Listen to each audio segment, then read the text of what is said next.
अस्सलाम वालेकुम नाजरीन। उम्मीद है आपको हमारी वीडियोस पसंद आती होंगी। बर वक्त वीडियोस देखने के लिए सब्सक्रिप्शन के बटन को प्रेस करें और बेल आइकन को दबाना मत भूलें।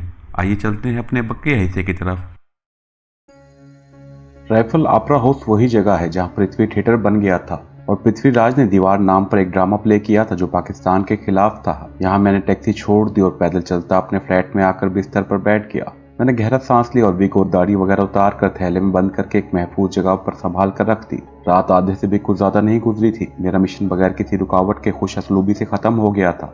मैंने कपड़े उतार कर कुर्ता पजामा पहन ली और बिस्तर पर लेटकर आंखें बंद कर ली। कमरे की बत्ती बुझाकर ही गया था। मैं बहुत कुछ सोच रहा था। मैंने दोनों पाकिस्तान से की जाने वाली 8 ज़्यादा तवाइफों को कत्ल करके इनके बाद इनकी गर्दनों में फर्जी महमूद गजनवी सेना की तरफ से इंतबा का जो खत डाल दिए थे। इनकी वजह से आइंदा पाकिस्तान में भारतीय 8 ज़्यादा तवाइफों की स्मगलिंग हमेशा के लिए बंद कर दी थी। मुझे मालूम था कोई भी निचले दर्जे की तवाइफ अपनी जान का खतरा मोल नहीं लेगी, ख्वाह इसे कितना ही लालच क्यों न दे दिया जाए। महमूद गजनवी सेना का ख्याल मुझे शिवसेना से आया था और मैंने इन तवाइफों के सामने गोया इनकी मौत का फरिश्ता खड़ा कर दिया। महमूद गजनवी का तस्वुर महाराष्ट्र, खास तौर पर मुंबई और सौराष्ट्र के लोगों में बड़ा दहशतनाक था।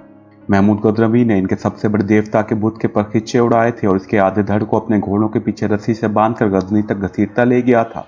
इस इलाके का बच्चा बच्चा अभी तक महमूद गजनवी के नाम से डरता था। ये मैंने इस सारे इलाके में रहकर देख लिया था, इसलिए मैंने खत के नीचे महमूद गजनवी सेना के नाम का खत लिख दिया था। इससे तासुर देना मकसूद था कि बाल ठाकरे की मुसलमान दुश्मनी शिवसेना के मुकाबले में हिंदुओं की जानी दुश्मन खुफिया तंजीम कायम हो गई है, जो भारत में मुसलमानों के हकूक के तहफ़्फ़ुज़ के साथ साथ पाकिस्तान को भी नुकसान पहुंचते नहीं देख सकेगी। पाकिस्तान में भारत की हलाकत खेज बमबारी एड्स का दाखिला मैंने रोक दिया था। इसका सबसे ज्यादा रद्द-ए-अमल शिवसेना के फिरौन लीडर बाल ठाकरे पर होना था, जो मैं यही चाहता था। मुझ पर शक पड़ने का कोई इम्कान नहीं था। चुनांचे दूसरे रोज सारे मुंबई शहर में एक खबर फैल चुकी थी कि फारस रोड की 2 तवाइफों को महमूद गजनवी सेना के आदमियों ने कत्ल कर दिया है। अगर मैंने इन औरतों की लाशों के गलों में फर्जी महमूद गजनवी के खत न लटकाए होते तो भारत का प्रेस इस दोहरे कत्ल को कभी अहमियत न देता। बस एक छोटी सी खबर छप जाती कि फारस रोड पर 2 तवाइफें रात गए कत्ल हो गई हैं। लेकिन ये कत्ल खुफिया तंजीम महमूद गजनवी सेना ने किए थे और सेना ने इस दोहरे कत्ल की जिम्मेदारी भी कबूल कर ली थी। इसी वजह से भारतीय प्रेस में इस खबर को बेहद उछाला जा रहा था और तवाइफों की लाशों की तस्वीरों के साथ महमूद गजनवी के दोनों खतों को बड़ा करके छापा जा रहा था। कई गुजराती अखबारों ने तो खबर के आखिर में बाल ठाकरे को मुखातिब करके सवाल भी किया था कि इस बारे में बाल ठाकरे क्या पॉलिसी इख्तियार करेंगे और क्या वजाहत फरमाएंगे। बाल ठाकरे को मैंने हर मामले में बड़ा मोहतात पाया था, लेकिन इसमें एक ज़बरदस्त कमजोरी थी। ये कमजोरी भारत के मुसलमानों और ख़ास तौर पर पाकिस्तान के मुसलमानों से दुश्मनी थी। जब कहीं मुसलमानों का जिक्र करता तो इसके अंदर नफरत का लावा उबल पड़ता था और जो जी में आता कहता जाता था। चुनांचे गुज़श्ता दिनों इसने एक अखबार नवीस को इंटरव्यू देते हुए अपने बयान के नताइज पर गौर किए बगैर कह दिया था कि भारत की तवाइफों में एड्स की बीमारी बहुत हो गई है। हम इन एड्स ज़्यादा तवाइफों को पाकिस्तान भेज देंगे ताकि वहाँ एड्स की बीमारी की वबा फैल जाए। यही वजह थी कि अखबार वालों ने भारतीय मुसलमानों की खुफिया तंजीम महमूद गजनवी सेना के क़याम और दोनों तवाइफें रामबाई और गंगा बहनी के कत्ल की जिम्मेदारी बाल ठाकरे पर डाल दी थी। मैंने एक बार फिर एक तीर से 2 शिकार कर लिए थे। अभी मुझे एक और तीर चलाना था और इससे बेशतर के अखबारों में सनसनीखेज खबर पढ़कर वो मुझे बुलाता, मुझे खुद इसके पास जाना था। इस वक्त सुबह के 7 बजे थे। मुझे मालूम था कि बाल ठाकरे बहुत सुबह सवेरे उठता है और गुस्ल करने के बाद शिव देवता की मूर्ति की पूजा करता है। इसकी बीवी इसके माथे पर शिव देवता का जाफरानी तिलक लगाती है। इसके बाद वो अपने हीरो शिवाजी मरहट्टा की मूर्ति के आगे बैठकर इसकी पूजा करता है और फिर नाश्ते की मेज पर बैठकर अखबारों का मुताला करता है। ये सारे काम वो 7 बजे तक पूरे कर लेता है। मैंने मुंह हाथ धोकर कपड़े तब्दील किए और टैक्सी पकड़कर बाल ठाकरे की तरफ रवाना हो गया। जब मैं वहां पहुंचा तो बालाजी राव पहले से मौजूद था। बाल ठाकरे इंतहाई गुस्से के आलम में ड्राइंग रूम में अपने सोफे पर बैठा बार बार बेचैनी से पहलू बदल रहा था। मुझे देखते ही जैसे फट पड़ा। तुम लोग मुंबई में क्या करते फिरते हो? आज का अखबार पढ़ा तुमने? मैंने आगे बढ़कर बाल ठाकरे के घुटनों को छुआ और कहा, महाराज मुझे तो ये सब ड्रामा लगता है। बाल ठाकरे ने महमूद गजनवी सेना को गाली देकर कहा, तुम्हारे ख्याल में ये गजनवी सेना ड्रामा है? तुम सारे लोग निकम्मे लोग हो। यहाँ के मुसलमानों ने अंदर ही अंदर हमारे खिलाफ एक सेना तैयार कर ली है और तुम सब इसे ड्रामा समझ रहे हो। क्या दोनों तवाइफों का कत्ल ड्रामा है? फिर वो बालाजी राव की तरफ देखकर बोला, महाराष्ट्र के अकलियती मुसलमानों की हिम्मत के शिवसेना के मुकाबले पर हथियार उठाए। मुझे 2 दिन के अंदर इस खुफिया सेना की पूरी रिपोर्ट चाहिए। ये कौन मुसलमान है? इनका खुफिया ठिकाना कहाँ है? इनको किस मुसलमान लीडर की हिमायत हासिल है? ये सारी बातें मुझे कल शाम तक मालूम हो जानी चाहिए, समझे? जी सेनापति जी। इसका गुस्सा थोड़ा उतरा तो मायूसी के साथ सर को दाएं बाएं करते हुए मेरे फर्जी महमूद गजनवी सेना को मराठी जबान में गालियां देते हुए बोला, इसने मेरे सारे किए कराए पर पानी फेर दिया है। मैं एड्स की बीमारी को भारत से निकालकर पाकिस्तान पहुंचाना चाहता था। मैंने दो दो तीन तीन करके एक महीने में कलकत्ते, मद्रास, मुंबई की सारी बीमार तवाइफों को पाकिस्तान स्मगल करा देना था। फिर मुझे घूर कर देखने लगा। इसकी आंखों में एक अजीब सी मकनातीसी कशिश थी। मुझे डर लगा कहीं इसको मुझ पर शक तो नहीं हो गया, लेकिन ये इसकी आदत थी। जिससे वो बात करता था इसकी तरफ बात करने से पहले घूर कर जरूर देखता था। कहने लगा, इस हरामजादे चक्रवर्ती के कश्मीरी जासूस साथी का तुमने कुछ पता लगाया? मैंने कहा, महाराज जी, मैं कल सारा दिन इसी काम में लगा रहा। फिर तुमने क्या पता किया? मैंने कहा, सेनापति जी, मुझे पता चला है कि एक कश्मीरी फोटोग्राफर कुछ अरसे पहले मेरीन ड्राइव के पीछे किताबों के एक स्टॉल पर रात को आकर सोया करता था, लेकिन एक हफ्ते से वो नहीं देखा गया। बाल ठाकरे ने इस कश्मीरी फोटोग्राफर को भी गाली दी और बोला, मैं तुम्हें 24 घंटे की मोहलत देता हूँ, इसका खोज लगाओ।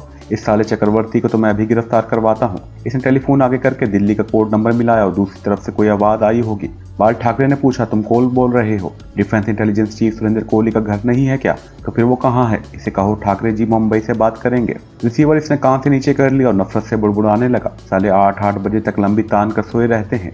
रिसीवर इसने कान के साथ लगा लिया और बोला, हाँ सुरेंद्र कोहली सुनो, जोगीबाल मिसाइल सेंटर में चक्रवर्ती नाम का जो मिसाइल कंट्रोलर तुम लोगों ने रखा हुआ है वो पाकिस्तान का जासूस है, इसे फौरन गिरफ्तार किया जाए। क्या कहा? तुम्हारा डिफेंस मिनिस्टर कौन होता है एतराज करने वाला? तुम इसलिए डरते हो कि चक्रवर्ती इसका भांजा है। यह भारत की टॉप नेशनल सिक्योरिटी का मामला है। अगर तुमने चक्रवर्ती की गिरफ्तारी के ऑर्डर जारी ना किए तो फिर तुम भी अपनी जगह पर नहीं रहोगे, समझे? हाँ, इसने रिसीवर रख दिया। साले सारे ब्यूरोक्रेट्स भारत के दुश्मन हैं, मैं एक एक को देख लूंगा। बालाजी राव अभी तक डर के मारे खामोश बैठा था। इसने डरते डरते पूछा, मैं कह रहा था वो सर जी, कह रहा था कि मैं पंजाब के इंटेलिजेंस चीफ से बात करता हूँ, फिक्र न करें, शाम तक चक्रवर्ती अपनी पोस्ट पर नहीं होगा। इसने सुरेंद्र कोहली को भी 3-4 गालियां दी और कहा, मुझे खतरा है वहां मिसाइल सेंटर में कुछ गड़बड़ न हो जाए। बालाजी राव को हमने इस मामले में कुछ नहीं बताया था। इसने पूछा, महाराज क्या सचमुच मिसाइल कंट्रोल चक्रवर्ती पाकिस्तानी जासूस है? बाल ठाकरे ने बेदिली से धीमी आवाज में कहा, यह धर्मचंद की रिपोर्ट है और इस मामले में मुझे इस पर पूरा भरोसा है। मैंने दिल में खुदा का शुक्र अदा किया कि बाल ठाकरे की नज़रों में मैं अभी तक किसी शक शोबे से बालातर था। मैंने बालाजी राव से कहा, यह बात 99% साबित हो चुकी है कि चक्रवर्ती का पाकिस्तानी एजेंटों से मिलना जुलना है, फिर वो अभी तक वहां क्यों बैठा है? बालाजी राव ने ताज्जुब के साथ कहा, इसको तो खत्म कर देना चाहिए था। बाल ठाकरे ने चक्रवर्ती और फिर भारत की रक्षा मंत्री को गालियां देने के बाद कहा, यह चक्रवर्ती साला रक्षा मंत्री का भांजा है और रक्षा मंत्री का भारत की हुक्मरान पार्टी से ताल्लुक है। यह हरामी सियासी खेल खेल रहे हैं और इन्हें भारतवर्ष की तबाही का भी कोई ख्याल नहीं है। मैं अब बर्दाश्त नहीं कर सकता। दोपहर तक सुरेंद्र कोहली ने चक्रवर्ती को गिरफ्तार न करवाया तो मैं सीधा प्रधानमंत्री से बात करूंगा। मैं सारी बातें सुन रहा था और सोच रहा था कि अगर मेरे लगाए हुए चिप्स में कोई गलती हो गई और वो बम अभी तक इसी तरह पृथ्वी मिसाइल के हीट कंट्रोल सॉकेट में चिपका हुआ है तो आज रात के 10:30 बजे वहां जो तबाही मचेगी, इसके बाद बाल ठाकरे का क्या हाल होगा। मैंने अपने हिसाब से इस तबाही की सारी जिम्मेदारी मिस्टर चक्रवर्ती पर डाल दी थी और बाल ठाकरे को चक्रवर्ती के पाकिस्तानी एजेंटों से मिलने का यकीन भी दिला दिया था। इसके बावजूद मैं कुछ घबरा भी रहा था क्योंकि तबाही बहुत बड़ी होने वाली थी और इस तबाही के नतीजे में भारत सरकार के ऐवानों में दलदला आ जाना था। मैं इसके मुताबिक अपना प्लान बी भी तैयार कर चुका था कि मैंने फौरी तौर पर कम से कम इस शैतान को तो जरूर मौत के घाट उतार देना है। लेकिन मैंने अपने आप को पूरी तरह से काबू में रखा हुआ था और तय कर रखा था कि इस भयानक तबाही के बाद बाल ठाकरे से ज्यादा वावेला मचाऊंगा और अपने इस मौकफ को दोहराऊंगा कि मैं तो आपको पहले ही खबरदार कर दिया था कि ये शख्स चक्रवर्ती पाकिस्तान का जासूस है। हम बाल ठाकरे की कोठी से बाहर निकले तो बालाजी राव कहने लगा, ठाकरे जी से भी ये गलती हो गई है। इनको ये बयान नहीं देना चाहिए था कि भारत में जिन तवाइफों को एड्स की बीमारी है हम इन्हें पाकिस्तान पहुंचा देंगे। इनके सियासी बयान ने महमूद गजनवी सेना को जन्म दिया है। मैंने कहा, बालाजी कौन लोग हो सकते हैं? वो बोला, धर्मचंद कुछ नहीं कहा जा सकता। भिंडी बाजार के मुसलमान मिडिल क्लास के कारोबारी लोग हैं, वो नहीं हो सकते। ये काम या तो बड़े ऊंचे तबके के उबाश और लूटमार करने वाले किसी गिरोह का है या फिर इसके बारे में कुछ नहीं कहा जा सकता। मैंने कहा, तुम फिक्र ना करो जी, मैं इनका खोज लगा कर ही छोड़ूंगा। एक बार पता चल गया कि कौन मुसलमान है और मुंबई के किस मुसलमान मोहल्ले में इनका घर या ठिकाना है तो फिर ये हमसे नहीं बच सकेंगे। बातें करते हम शिवसेना के ऑफिस में आकर बैठ गए। वहां भी रात कत्ल हो जाने वाली तवाइफों और उनके गर्दनों में लटके हुए खत का तस्करा हो रहा था। गुजराती, हिंदी, मराठी, उर्दू और अंग्रेजी के सभी अखबारों में इस खत की मकतूल तवाइफों की फोटो छपी थी। अभी यहाँ एक और धमाका होने वाला था। ये धमाका रात 10:30 बजे जलंधर के पास जोगीवाल गांव के टीले के अंदर मिसाइल सेंटर में होना था। इस धमाके ने सारे भारत को हिला डालना था। बाल ठाकरे का पारा अभी और चढ़ना था, मगर मैंने अपनी खाल बचाने के लिए जमीन पहले से ही हमवार कर रखी थी। चुनाचे इसके नतीजे में बाल ठाकरे ने मिसाइल कंट्रोल चक्रवर्ती को गिरफ्तार करने के लिए दिल्ली टेलीफोन भी किया था। मुझे अमृतसर जाकर पुराने तालाब वाले खुफिया पनागाह में कश्मीरी कमांडो शेरबाज से मुलाकात करनी थी। वो जबलपुर में आर्मी एम्यूनिशन और कश्मीर के महाज पर इस्तेमाल होने वाले फौजी असले के जखीरे का पता चलाने गया हुआ था, लेकिन अभी इसके आने में 3-4 दिन बाकी थे। मैं अभी मुंबई से बाहर नहीं जाना चाहता था। मैं चाहता था कि मिसाइल सेंटर अगर धमाके से तबाह हो जाता है तो मैं बाल ठाकरे के पास मौजूद रहूं। दोपहर का खाना मैंने बालाजी के साथ और शिवसेना के बम्बई वाले दफ्तर में ही खाया। इसके बाद बालाजी राव चला गया। मैं दफ्तर वाले फ्लैट में आकर सो गया। ऑफिस सेक्रेटरी को मैंने कह दिया था कि अगर बाल ठाकरे जी का फोन आए तो मुझे ऊपर इतला कर देना। मैं सोकर उठा तो शाम हो चुकी थी। आसमान पर काली घटाएं छाई हुई थी। मुंबई की बारिश मुझे शुरू से ही अच्छी लगती थी। इसकी वजह यह थी कि भारत का यह वाहिद साहिल समंदर का शहर था जहां बरसात के दिनों में हफ्स बराए नाम होता था। मुंबई में ठंडी हवा चल रही थी, मगर इस वक्त मुंबई के मौसम से लुत्फानंदोज नहीं हो सकता था। मेरी सारी तवज्जो जलिंदर वाले मिसाइल सेंटर की तरफ थी जहां पृथ्वी मिसाइल में लगाए हुए मेरे चिप बम ने रात ठीक 10 बजे फटना था और साथ ही सारे कॉम्प्लेक्स को उड़ा देना था। मैं इस वक्त तक शिवसेना के दफ्तर में ही रहना चाहता था। कुछ देर के लिए मैं गेटवे ऑफ इंडिया की तरफ निकल गया और कश्ती में समंदर की सैर करता रहा। फिर मेट्रो सिनेमा की कैंटीन में बैठकर चाय पी दौरान रात हो गई। मैं शिवसेना के ऑफिस में वापस आ गया। मैंने अपनी कारकर्दगी डालने के लिए बाल ठाकरे को फ़ोन कर दिया। इसने मुझे अपने जो खास टेलीफोन नंबर दिया था, मैंने इसका नंबर डायल किया था। दूसरी तरफ से बाल ठाकरे ने ही रिसीवर उठाया। इसने हंसते आदत पूछा, कौन है? मैंने कहा, सेनापति जी, मैं हूँ आपका सेवक धर्मचंद। बाल ठाकरे ने थकी थकी आवाज़ में कहा, हाँ धर्मचंद, कहो क्या बात है। मैंने कहा, महाराज, मैंने अब तक जो तफ्तीश की है इससे मुझे मालूम हुआ है कि ये मुंबई और सूरत के चंद एक जुराइम पेशा मुसलमान हैं जिन्होंने महमूद गजनवी सेना बनाई हुई है, लेकिन इस पार्टी को दूसरे मुसलमानों की समर्था यानी हिमायत हासिल नहीं है। बाल ठाकरे ने कहा, ये सुराग लगाओ कि इस सेना का लीडर कौन है। मैंने कहा, सर, मैं यही मालूम करने की कोशिश कर रहा हूँ। बाल ठाकरे ने जोर देकर कहा, कोशिश नहीं धर्मचंद, लीडर का नाम पता मालूम करो। यह पार्टी हमारे लिए नुकसानदेह साबित हो सकती है। कल को ये सियासी पार्टी बनकर आ गई तो इसको महाराष्ट्र, सौराष्ट्र और मध्य प्रदेश के सारे मुसलमानों का समर्थन हासिल हो जाएगा और इसके नुमाइंदे लोकसभा और राज्यसभा में पहुंच जाएंगे। मैं चाहता हूं कि इस पार्टी को अभी से खत्म कर दूं। इस सेना के जितने जुराइम पेशा है, दूसरे जितने मेंबर हैं, इनका सुराग लगाओ। मैं इन सबको एक एक करके खत्म करा दूंगा। ऐसा ही होगा महाराज, मैं इनके पीछे लगा हुआ हूँ। ठीक है। और बाल ठाकरे ने फोन बंद कर दिया। मैं दफ्तर की दीवार पर लगे क्लॉक पर एक नज़र डाली। क्लॉक की सुइयां रात के 8 बजा रही थी। मैं उठकर बाजार में आ गया। हल्की बूंदाबांदी शुरू हो गई थी। मैंने किरानी रेस्टोरेंट में आकर खाना का ऑर्डर दिया। बड़े मजे से मुर्ग पुलाव खाया, सिगरेट सुलगाया और चाय की प्याली सामने रखकर सोचने लगा कि उल्टी गिनती खत्म होने वाली है। खुदा करे कि चिप्स बम अपने वक्त पर ब्लास्ट हो जाए। उम्मीद नहीं थी कि चिप्स बम मुझे धोखा देगा। इससे पहले मैं इस किस्म के 3 बम बनाकर गुजरात, काठियावाड़ के भारतीय कैंपों में आजमा चुका था। वहाँ इन बमों ने बड़ी तबाही फैलाई थी और ठीक वक्त पर फटे थे। मुझे यकीन था कि चिप्स मुझे कभी धोखा नहीं देगा और रात के ठीक 10:30 बजे अपना काम कर दिखाएगा। मेरे लिए वक्त गुजारना मुश्किल हो रहा था। ईरानी रेस्टोरेंट में 9:30 तक बैठा रहा। इसके बाद उठकर शिवसेना के दफ्तर वाले फ्लैट में आ गया। बूंदाबांदी अब हल्की बारिश में बदल गई थी। मुंबई की गीली सड़कें, इमारतें और दुकानों की रोशनियों में चमक हो रही थी। मैंने कमरे में आकर दरवाजा बंद कर लिया और सिगरेट सुलगाकर खिड़की के पास खड़े होकर नीचे बाजार का मंजर देखने लगा। दिल में बेचैनी सी लगी थी। खिड़की से हटकर कोने वाली मेज की कुर्सी पर बैठ गया और सुबह का अखबार देखने लगा। इसमें रामबाई, गंगा बहनी की लाशों की तस्वीरें थी। मैंने अखबार को परे कर दिया। मेरी सारी तवज्जो, मेरे सारे ख्याल जोगीवाल के मिसाइल सेंटर की तरफ लगे थे। इस वक्त मिस्टर घोष और चक्रवर्ती रात की ड्यूटी पर होंगे। अगर चक्रवर्ती को गिरफ्तार नहीं किया जा सका तो वो मिसाइल कंट्रोल रूम में ही होगा। घड़ी 10 बजा रही थी। अभी आधा घंटा बाकी था। आधे घंटे के कुछ भी हो सकता था और बहुत कुछ हो सकता था। मैं 1 सेकंड गिन रहा था। 10:15 बज गए, फिर 10:30 बजने में 10 मिनट, फिर 5 मिनट, फिर 2 मिनट रह गए। जब घड़ी ने पूरे 10:30 बजा दिए तो मैंने सोचा कि हो सकता है मेरी घड़ी 2-3 मिनट आगे हो। अभी वहां कुछ भी नहीं हुआ होगा, लेकिन वहां जो कुछ होना था हो गया था। ठीक रात के 10:30 बजे चिप बम ने फटकर मिसाइल के कंप्रेसर माया ईंधन में ऐसा जोरदार धमाका किया था कि इसने पूरे टीले को रेत के जर्रों में उड़ा दिया था। इसके बाद मिसाइल के दोनों रॉकेट भी धमाके के साथ फट गए थे और इन धमाकों ने पूरे जेर जमीन मिसाइल सेंटर को इस तरह उड़ा दिया था जिस तरह कोई ज्वालामुखी पूरी ताकत के साथ फटकर पत्थरों को राख बनाकर फिजा में बखेर देता है। इसकी सारी तफसील मुझे बाद में जलिंदर जाकर मालूम हुई थी। मिसाइल सेंटर के हमले का एक भी आदमी जिंदा नहीं बचा था, लेकिन मैं मुंबई में बैठा था और घड़ी की सुइयां 10:30 बजाकर आगे निकल गई थी। मैं रिजल्ट मालूम करने के लिए बेताब था, मगर किसी से पूछना इसको कौम का शक में मुब्तला करने के बराबर था।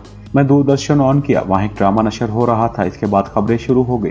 मैं टेलीविजन के नज़दीक हो गया। खबरों में मिसाइल सेंटर की कोई खबर नहीं थी। मैं मायूस हो गया। मेरा बनाया हुआ चिप्स बम मुझे धोखा दे गया था। फिर ख्याल आया, हो सकता है हुकूमत ने इस हादसे की खबर नशर करने की इजाज़त न दी हो। मैंने एक अखबार के दफ्तर में आम शहरी बनकर फ़ोन किया और पूछा, क्यों भाई, आज कोई खास खबर हो तो बताओ। दूसरी तरफ से ये कहकर फ़ोन बंद कर दिया कि कोई खबर नहीं है। मैंने जैसे ही टेलीफोन का रिसीवर रखा, फ़ोन की घंटी बजने लगी।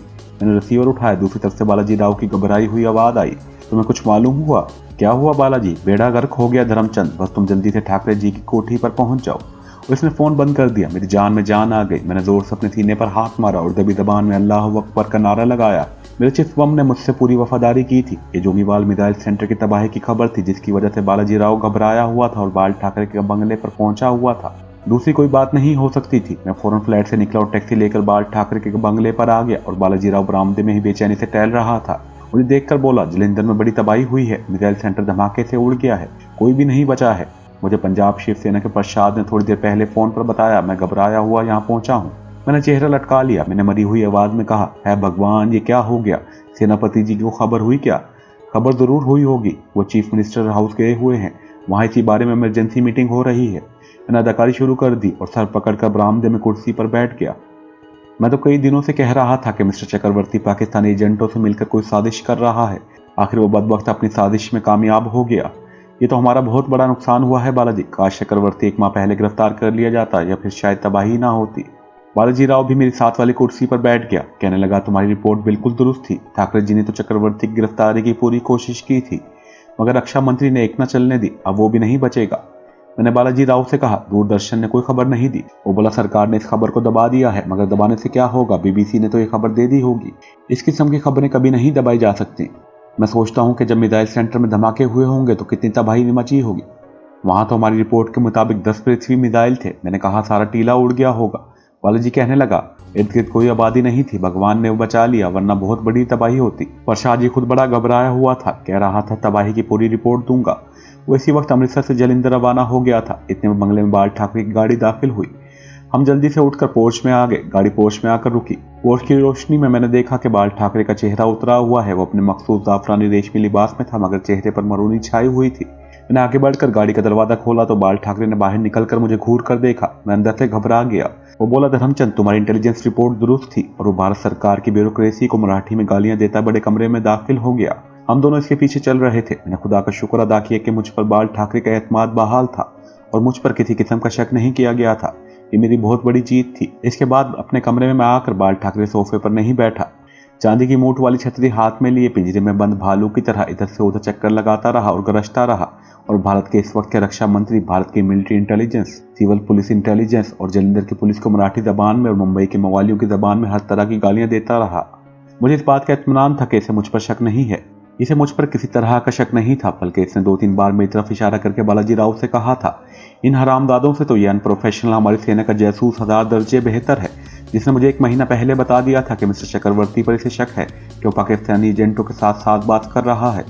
इसने भारत के वजीर दाखिला को भी गालियां देते हुए कहा, ये साले भी कुर्सियों पर बैठे हराम की कमाई खा रहे हैं, इन सबको कतार में खड़ा करके शूट कर देना चाहिए। मैं चीखता रहा, शोर मचाता रहा कि जोगीवाल मिसाइल सेंटर में साजिश हो रही है, चक्रवर्ती को गिरफ्तार कर लो, मगर मेरी किसी ने ना सुनी। अब मीटिंग में डीसी बिहारी लाल और चीफ मिनिस्टर भी हाथ बांध कर कह रहे थे, ठाकरे जी आप सच्चे थे। अब इनका संघासन डोलने लगा है, अब मेरे आगे हाथ जोड़ रहे हैं, मगर मैंने तो इनमें से किसी को नहीं छोड़ना। मैं सुबह पहली फ्लाइट से दिल्ली जा रहा हूँ, प्रधानमंत्री से अपॉइंटमेंट हो गई है, इन्हें इन सब हरामियों की रिपोर्ट दूंगा। वो सोफे पर बैठ गया। पानी का गिलास सुनहरी मोतियों वाली जाली से ढका हुआ तपाई पर पड़ा था। इसने पानी घटाघट पिया और बालाजी से कहा, मैं तो रक्षा मंत्री को जेल भिजवा कर छोड़ूंगा। ये सारी साजिश इसी के भतीजे चक्रवर्ती की थी। मेरे कहने पर भी इसने चक्रवर्ती को नहीं पकड़ा। अगर पकड़ लेता तो मुमकिन था कि मिसाइल सेंटर में ये भयानक तबाही न मचती, मगर अब जो होना था वो हो गया। मैं इन सब बदमाशों से एक एक करके निपटूंगा। आप कहीं ये न समझ बैठे कि बाल ठाकरे कोई अहमक और बेवकूफ़ आदमी था। नहीं, ऐसी बात नहीं थी। वो एक इंतहाई होशियार, दीरक और मामला फहम शख्स था, लेकिन मैंने इसके गिर्द इससे ज़्यादा होशियारी, चालाकी और मामला फहमी से जाल बुना था।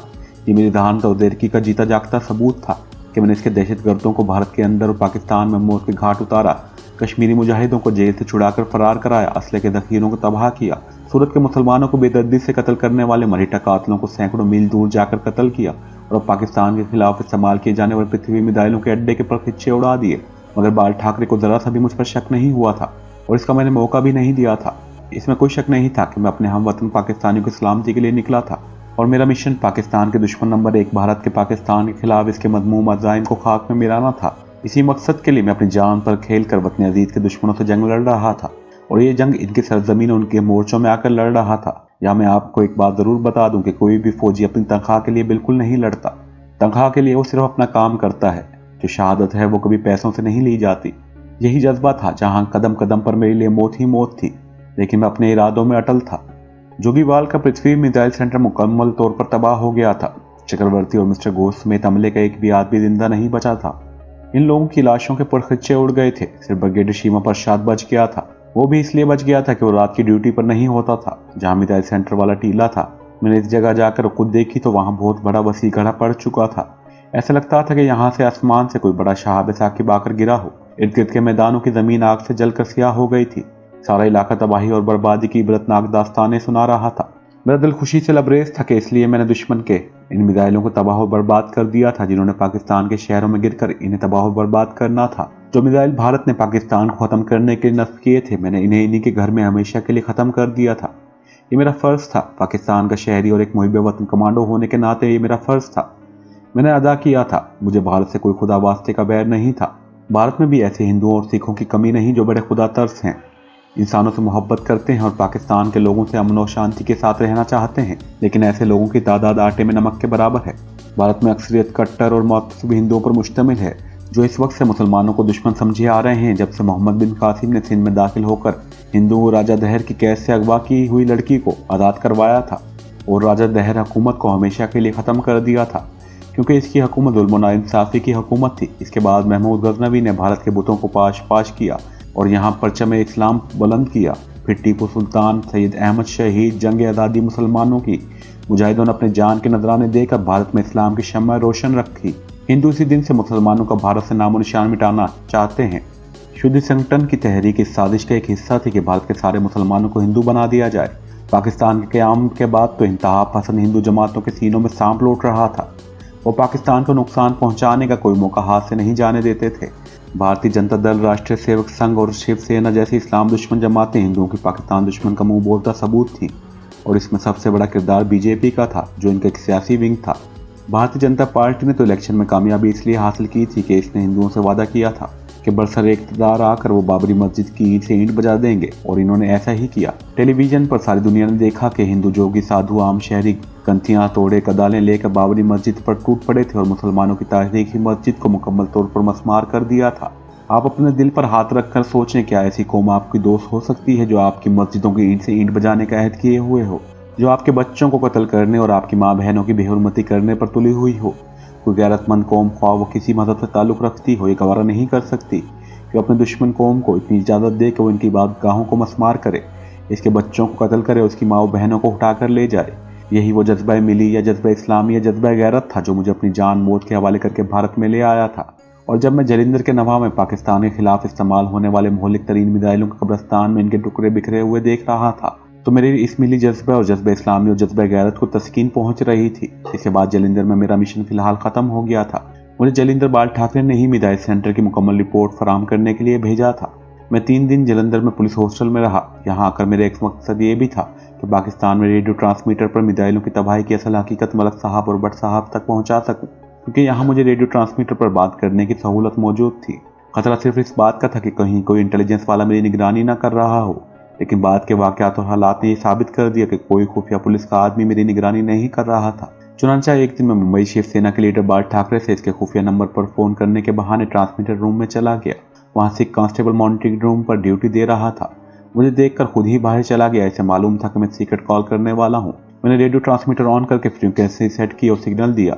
दूसरी तरफ से फ़ौरन सिग्नल का जवाब आ गया। इस किस्म के रेडार ट्रांसमीटरों पर 24 घंटे कोई न कोई बैठा रहता है। मैंने कोड अल्फाज में कहा कि भट्ट साहब या मलिक साहब से बात करा दो। दूसरी तरफ से मलिक साहब ने कोड अल्फाज में बताया कि मैं बोल रहा हूँ। मैंने इन्हें 3 खुफिया जुमलों में जोगीवाल मिसाइलों की तबाही के बारे में अपनी कारकर्दगी से आगाह कर दिया और इनको इस बात की खुफिया ज़बान में ही बहुत ताकीद की कि असली धर्मचंद की कड़ी निगरानी की जाए। अगर इस मरहले पर वो कैद से फरार होकर भारत पहुँचने में कामयाब हो गया तो मुझे अपनी मौत की परवाह नहीं, लेकिन मेरा पाकिस्तान की सलामत का मिशन अधूरा रह जाएगा। क्योंकि जैसे जैसे मैं आगे बढ़ता जा रहा हूँ, भारत सरकार की पाकिस्तान दुश्मन साजिशें खुलकर मेरे सामने आती जा रही हैं। मुझे एक एक करके इन तमाम साजिशों को नाकाम बनाना है। मलिक साहब ने मुझे यकीन दिलाते हुए कहा कि असल धर्मचंद हमारी कैद में ही रहेगा। वो इस वक्त तक कैद में ही रहेगा जब तक तुम वापस पाकिस्तान नहीं आ जाते। मैंने रॉजर कहकर ट्रांसमीटर बंद कर दिया।